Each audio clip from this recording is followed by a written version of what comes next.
welcome to you, and thank you so much for joining us in this special program of Economic Forum. And today we'll be taking a very close look at all things to do with provincial economies. I'm joined in the studio today by engineer Tafadzwa Muguti, who will be able to highlight to us what the nation's position is in being able to ensure the administration of the devolution policy, but at the same time ensuring the sovereignty and security of the nation. Thank you so much for taking the time to join us today. Thank you for having me. Maybe you could just give us a brief appreciation what the current state is of Zimbabwe's provincial economies. Excellent. Essentially what we always used to have, we used to approach economic development from a central government perspective. We would come up with a national development blueprint, which was then administered at central government level. In the constitution, it's clearly articulated that devolution is the devolving of central government into three structures, that being central government itself, where the legislator is the parliament and executive is the president and cabinet. And obviously at provincial, we're supposed to have a provincial council, which is the legislator, and obviously having the ministers of state. In other countries, they call them premiers. In other countries, they call them governors. In Zimbabwe, we call them ministers of state. And obviously at the bottom, we've got councillors being the legislative arm and executive being the town clerk and etc. So where we are with provincial economies is that we have now dovetailed on National Development Strategy NDS1, leading onto NDS2, where we are now saying that each province has to have a provincial economic development plan. Right. So essentially you are now picking up in terms of the core areas of the National Development Blueprint, and you are now stipulating that each province, based on your endowments, based on whatever beneficiation you have, based on your population, based on your skills matrix, based on any other endowments that you might have, what is the provincial economic development strategy specifically, and that then entails what we call a provincial economy. Right. What framework or parameters would you say put together the provincial economic development plan? So essentially from presidential affairs, we are looking into the aspect that each province has to have its own GDP. Sure. So we are employing the bottom-up approach. Okay.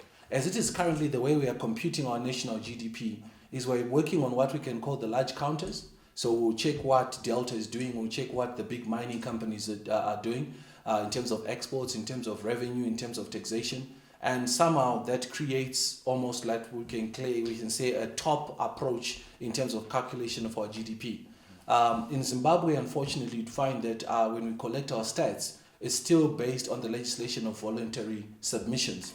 As opposed to other countries where it is mandatory for every required business registered as an individual persona to be able to submit in terms of their financial index and practices. In this regard, you'd find that there's a correlation between the central bank, correlation between the banks themselves, correlation between obviously the tax authorities. In other countries, they've got export authorities, and that gives you almost like an understanding of how the economy is going. But where we are now, we are now saying the provincial economy is basically important for us to be able to compute the national GDP. So if we can tell what is the GDP for each single province, we should be able to have a clear picture. The reason being that in the province, there are certain businesses whose stats we are not collecting. The butchery down the road, the lodge down the road, the manufacturer who's making his sofas in Glenview. We don't collect those statistics. And so you can imagine from 10 provinces, there's a hive of economic activities feeding into the fiscus that we have not actually touched on. Mm-hmm. So that is something that needs to be addressed. Right. Maybe for the sake of clarity, you could highlight or distinguish the difference between the devolution fund appropriation and then also the special economic zones. So the government of Zimbabwe's constitution stipulates that there has to be an intergovernmental funds transfer model. Recently, the Honorable Minister of Presidential Affairs, together with the Honorable Minister of Finance and the Chief Secretary to the President Cabinet, Dr.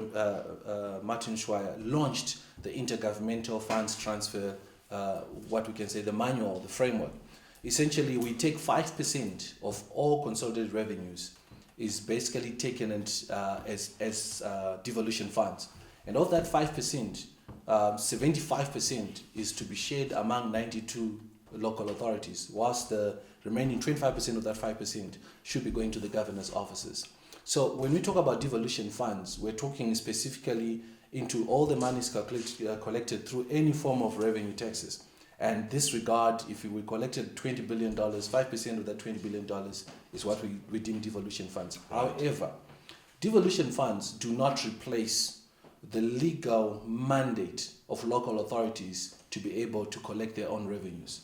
So local authorities, you still have to go and pay for your bills at the local authority. You still have to pay for your bins, you still have to pay for your roads, anything, water, sewer, you pay for those.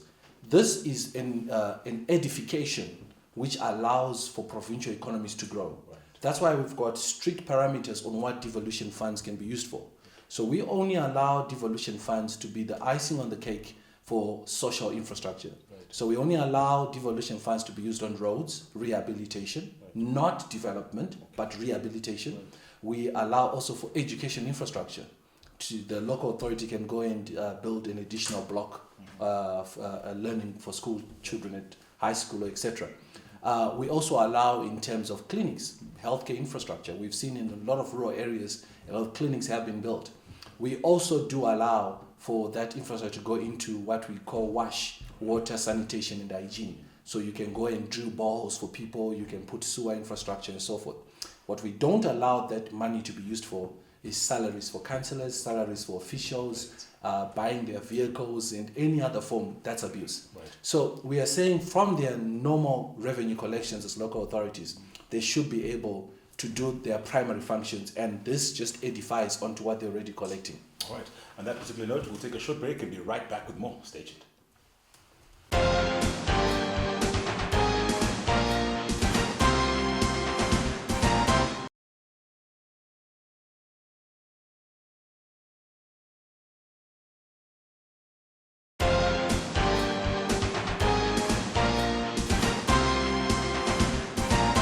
Welcome back to the Economic Forum, and today we're having a very special focus on provincial economies. I'm currently joined in studio by engineer Tafadzwa Muguti. Interesting discussions we've been having so far. I'm also looking forward to appreciating issues around development within the rural communities. Now, we also understand that we've got provisional contributions that do go towards development, but at the same time, we also do have the Devolution Act. Maybe you could distinguish those two and give us clarity. So as a country, we, right from the onset, our forefathers knew that devolution was important. Okay. Right after the war, we had what we can call theoretical devolution. Mm-hmm. When we grew up, my grandfather used to take me to something called Vidico. Right. And Vidicos were important in the village because these became village development committees. Right. People would sit and then plan to say, Kuno kutosikanwane. So if you look at the Machekes, they say Tinemvura. So macheke kwayanikwa majanje and all, you'll find all those things, and that became aspect that each village was known for something. So take it up now to the practical social development frameworks of today's modern era. A devolution then encompasses that not only are the endowments of the country continuously beneficiated across so that everyone benefits, but it's also more about strengthening the endowments or strengthening the beneficiation of what is found within your local area. Right. So we don't want situations like Marange, where we had a lot of diamonds, we still have diamonds, but when you go in Marange, people are still living in poverty. Right. We don't want a situation where people have Blair toilets, but the mining company has got a nice sewer system that they're using. We don't want situations where tomorrow people will say, oh, we had chrome in our area, but the roads and everything else was destroyed. And this is where we are. We don't want what's going on now, where we find investors are now going to mine cement in the middle of a village, and all that pollution is causing people to get sick. But it's a matter where, as a province, you're now sitting down and say, devolution-wise, what is the agenda? Now, Zimbabwe, unfortunately, does not have the Devolution Act. Right. What we do have is the Provincial Council's Administration Act. Right. Now, the Provincial Council speaks into councillors who are from local governments. And what we are trying to do is to now come up with the Provincial Council, which holds local authorities in the province accountable. Okay. So the Provincial Council becomes the legislative arm of government. So we can say that's the parliament, or that's the parliament for the province. Okay, but they are not the implementers. Just as how you've never seen the Speaker of Parliament is now the one opening balls. Right. We know there's a minister for that from the executive. So in this case, the governor or the premier, in our case, the Minister of State for Provincial Affairs and Devolution, becomes now the executive at that level. So he has the directors, the economists, the engineers, and oversees the provincial ministries, departments, and agencies to do what? To implement the provincial economic development trajectory that has been decided by the provincial parliament, in layman terms. Okay. And then also provincial economic development can also be tied to land as the major asset. Definitely. You've also been highlighted in having raised concerns of how land is being distributed within the communal lands, more importantly, apportioned. Maybe you could expand in greater detail in terms of government's position in redressing that particular matter. Zimbabwe is one of the most, we're well known for our spatial development, spatial planning endeavors. We are one of the most organized in terms of spatial planning. You go into other countries, there's a squatter camp here, there's a villa there, there's a mansion here, just across the border. We see a lot of things like that. Yeah. But what we are now seeing is that we have to be very careful. In economic development, there is the context of having rural to urban migration, because people are chasing value. But when we have a situation where it's now urban to rural migration and there's no productivity element in the rural space, we have hived off or killed off anything that should be pro-poor in terms of our development trajectory. So your grandmother survives from a small garden, she survives from her cattle, she survives from the goats which are grazing, and it is from there that for years she's managed to take your father to school. She has managed to fend for you, and she has managed to have a home. So in comes Mr. B, who comes from the city, sees one of the corrupt traditional leaders, and buys off your grandmother's garden, buys off your grandmother's grazing field. And not to set up a factory for your grandmother to then have grandchildren to work. No, to build a magnificent mansion in the middle of God knows where, which does not bring any economic beneficiation to the people. So there's no African under the sun kept to Cairo, including those on the northern side, who doesn't have a rural home. Everyone comes from an ancestral village. And what we're simply saying is that the provinces now need to make sure that whatever economic development planning they're doing, it's a bottom-up approach. So let's not immediately be so concerned about the factories and stuff, because they're already catered for in the master plan of the local authority. Let's not be concerned about, there's a housing deficit. No, because our planning simply says, as the city grows, government releases more land for expansion in an orderly manner. What we can't have now is me going into the rural areas and allocating myself through my traditional chief or whoever it is, headsman, a land which was planned for whatever community development initiatives at that level. So there is a correlation between the rural planning and the national planning in terms of economic development. So for you, you won't see it because you are earning your revenue in Harare. But when you go to Mtorashanga and take over someone else's economic opportunity, they're now languishing in poverty. So we are simply saying, let's have a bottom-up approach, even in planning. Nothing should be done haphazard. And then also appreciating what you highlighted in terms of the roles of the ministers of state. What would their supervisory role be in addressing the administration of such a matter? What starts first is for central government, for us in central government to realize what is devolution. There is a problem if a whole ministry is going to launch a chicken project in Chukwamba. There's a problem with that. Because in that district, we've employed a district development coordinator. In that province, we've employed a secretary for provincial affairs. In that province, there is a governor, there's a minister of state for provincial affairs and devolution, who meets and interacts with those people on a day-to-day basis. Government is currently spending so much money with everyone traveling from Harare to all corners of the country. But when you go to district offices, we don't have enough people. So part of devolution means we have to devolve government so that government services are readily found at the doorstep for people. There's no reason, if you need an ID, to come all the way from Narira to go to Harare. You should be able to go to Range, or you should be able to go right at the center there and be able to take your ID. So we need to devolve government services to that level. So the role of the Minister of State is to then simply say every ministry should devolve. We have 26 ministries. That means we need to have 26 ministries setting up 10. Each ministry, we have 26 ministry province. They all have set up. So if I go into each province, there should be 26 ministry offices. And if we have agencies, 132 in government, then they should also be there in the province and district level. I'm going to hold you there, but we'll be right back with more after this. Stay tuned.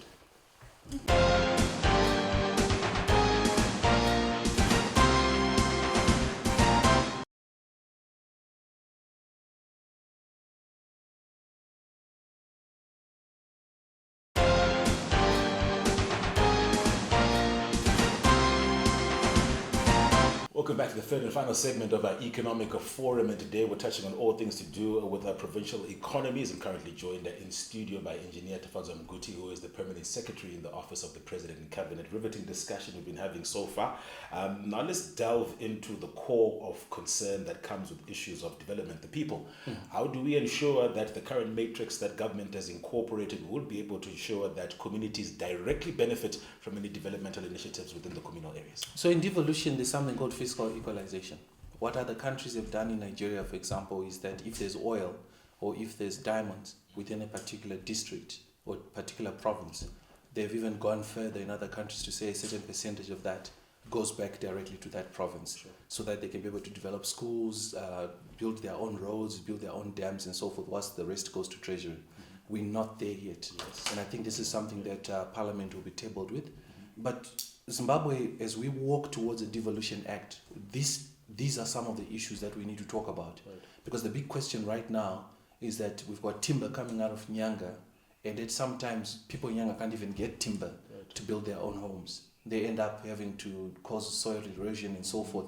So when we are looking at beneficiation, as government, we are saying that there has to be a consultative process between the provincial government. Now, why is the provincial council important as a legislator? Just like Parliament, they are coming with the wishes of the people.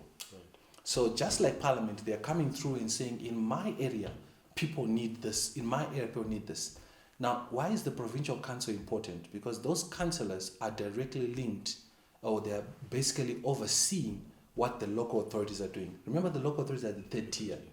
Now, we're going to have to be very practical, but also very aggressive in the implementation, because as a country, we've operated since 1980 with only 2 arms of government and not 3. So in this regard, we should have done central, provincial, and local. At provincial, we only had the governor back in the day. Right. But even then, the governor had control what is happening.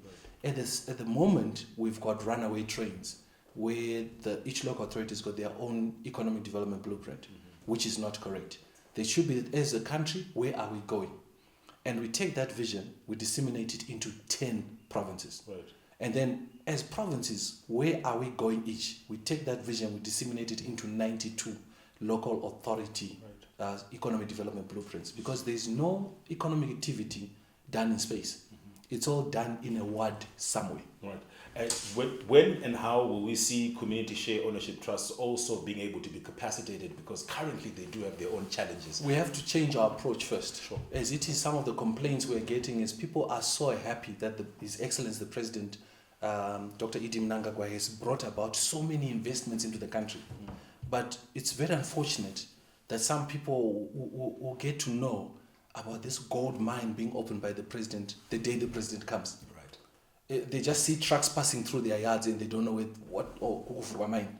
So we're simply saying, let people feel like they are part and parcel of this development. Right. So the community share ownership scheme is very important, because as a community, they also need to have representation, not to be owned by traditional leaders in their personal capacity, Right. but there has to be equitable representation of women, the disabled, the youth, our war veterans, the elderly, within this community share ownership Right. trust. Right. And how do you see the private sector also complying to the community share ownership trusts, especially since they benefit the communities within the area? I think quite clearly right now, we are very disappointed that most companies are abusing that aspect. Having a one-to-one deal with the chief or the headsman does not mean you have consulted the community. Right. That's why you'd find in some areas where they would have put infrastructure, we then have things like vandalism, we have things like that.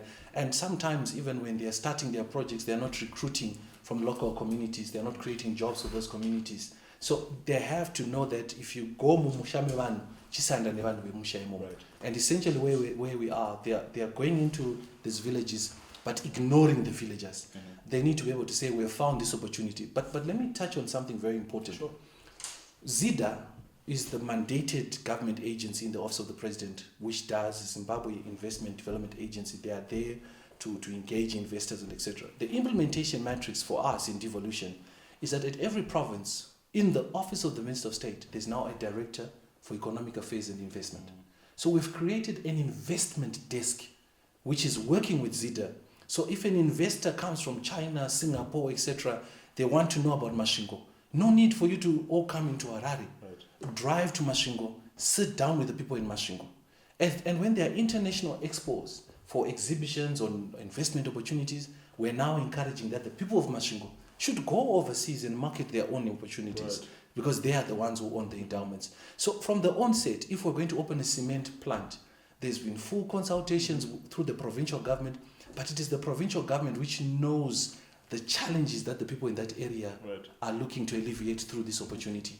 I'd love to hear your take on issues of natural resources. We had a case within Masvingo West Province where a carbon credit generation was taking place there, and the local community was prejudiced of millions of dollars. Yes. And this particular concern comes up in being able to redress how the communities are not finding themselves directly benefiting from some of the economic developmental projects within the communal areas. How is government looking to be able to safeguard that? We want to bring back VIDCOs, because VIDCOs, the village development committees, need to feed into the district development committees, which need to feed into the provincial development committees. And essentially that helps us, because the provincial development committees then feed into treasury, they feed into the office of the president and all other ministries, especially going through directly into cabinet. Right. So the challenges we have right now is the disconnect, where we believe that maybe the people in the village are not worth considering in terms of validation or in terms of understanding. So if there's a project to be done within a specific area, it is the right within our constitution for government to devolve and listen to those people. We have a listening president, so I don't see a reason why there shouldn't be a VIDCO. Let the headmen sit down with everyone in the village. They should have a chairman and everything else and say, listen, we found that there's someone who came from Singapore. They want to put a mine in place. What are some of our suggestions? They'll say, no problem, mine, but don't touch our grazing fields. Right. No problem, but don't go in that mountain. I guess my closing question would be tied to traditional heads, traditional chiefs. How government looks to being able to ensure that the line is towed with terms of their ceremonial and significant cultural role, Yes. but at the same time not hindering the economic progress of the areas that they're covering. Let me start by saying that there's no chief who's voted into office. Every chief, every headsman, it's a rotational basis, which is done by our ancestors many years back. So for someone to become a chief, it means the chieftainship came from this family to that family. The people that are your subjects as a chief, tomorrow will also give birth to a chief. So there needs to be family consultations. We cannot have a situation where chiefs now play a role of a spatial planner. Right. Chiefs are there to conserve and prevent the traditional environment from being basically endangered by whatever urban migration or urban development endeavors which are there. They need to ensure that any form of development within their territories is done within the confinements of the law. So this whole sub-Deals area is something that is a no for us, because there is an approach to this. I think you remember back in the day, Minda Mrefu, people didn't just get on buses and go. There was a process. Right. So we are simply saying to all chiefs, please stop selling land. It's not difficult to simply say, within the same community, this son of Muguti now as a family, I'm giving you there to stay. It's partially. We are there together. Right. But the moment we see someone from another province, we have people from as far as Gwanda who are being given villages in Manicaland. It doesn't work in Mash East. So these are things that even the villages, it will cause us problem and social decay in terms of cultures. Not in Zimbabwe. Every community has got its own traditional beliefs and the way of life. So we're now causing social challenges in the fact that someone is coming from another completely different area with a different chief with different cultures and invading into a space where we have our own, and that causes political and social unrest. That's it. Engineer Muguti, thank you so much for your time, and we definitely look forward to speaking to you again in future. Thank you. That's it. We're joined in studio by Engineer Tafadzwa Muguti, who is the Permanent Secretary in the Office of the President and Cabinet. We do implore you to keep following us on all our social media platforms. That's it for now. Pleasant viewing.